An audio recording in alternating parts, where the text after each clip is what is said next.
What's up, guys? Dr. Chris Park here, and today I want to talk a little bit about kind of some of this craziness that's going on and some things that we're doing in our clinic and some things that maybe you can do to kind of plan and prepare. One thing is, what we've started, and it seems to be working pretty well, is to try to keep people out of the waiting room for an extended period of time. So what we're doing is having people wait in their cars.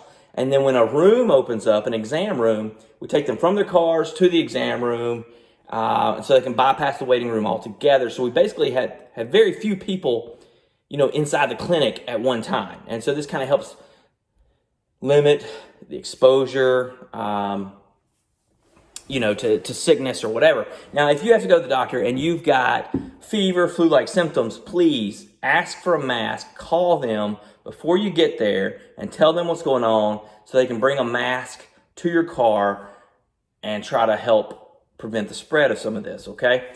So don't be feeling like no one's going to see you if you've got these symptoms. Just tell people what's going on and get treated appropriately, okay? Now, that seems to be working well to kind of keep the flow going and keep people safe and healthy, and I hope that continues to work well for us. Let us know if there's something going on in your clinic that seems to be good, because who knows, maybe I'll implement it in mine as well.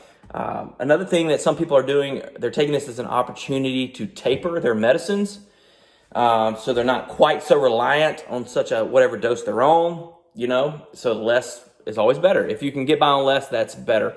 But don't do anything without talking to your doctor, don't make any changes without talking to your doctor, okay?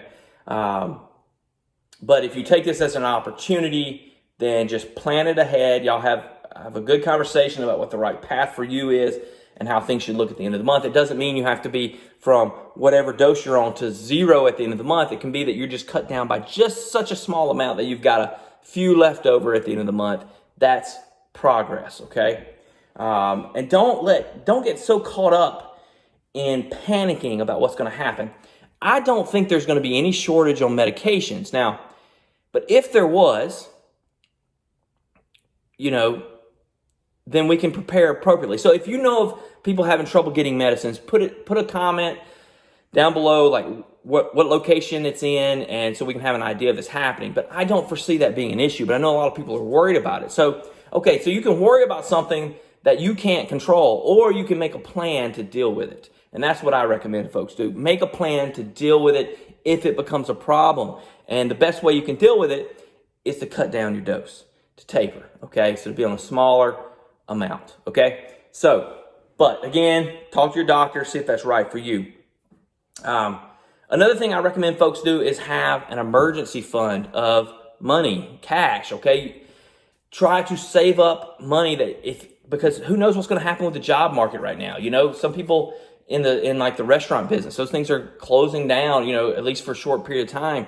You may be without a paycheck. So you need to be able to sustain that. You need to be able to buy the things you need to survive. You need to be able to keep your lights and power on. You need to be able to feed your family. You need to be able to take your medicines, whatever it is. And you need to be able to do that sometimes maybe without a paycheck. And I know a lot of you are living paycheck to paycheck, and I'm not saying that there's anything wrong with that. I'm just saying that is the position you're in, but it's time to start planning to get into a better position.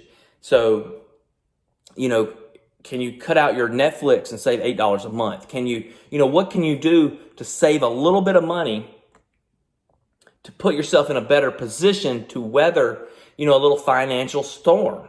All right, and I don't think everything's going to crash. We're going to be fine. We're going to get through this, okay? But what I'm saying is plan for these little bumps in the road, man. And this is more than a bump in the road because this is kind of wild and crazy for good reason. I think all these precautions are good. I think it's going to keep people safe and healthy. But what can you do for your family? So maybe you should have started a month ago, 2 months ago, 3 months ago, a year ago planning. But that's okay if you didn't. You can start today. You can make a small change today. All right? So if it's cutting out Netflix or Hulu or whatever it is that you need just to save, a little bit extra money a month, then maybe you need to do that just so you've got like an emergency fund so that you can weather the storm and you can get back to business as usual. All right, guys, that's all I wanted to say. You guys let me know how things are going in your neck of the woods. I'm Dr. Chris Park. We'll see you next time.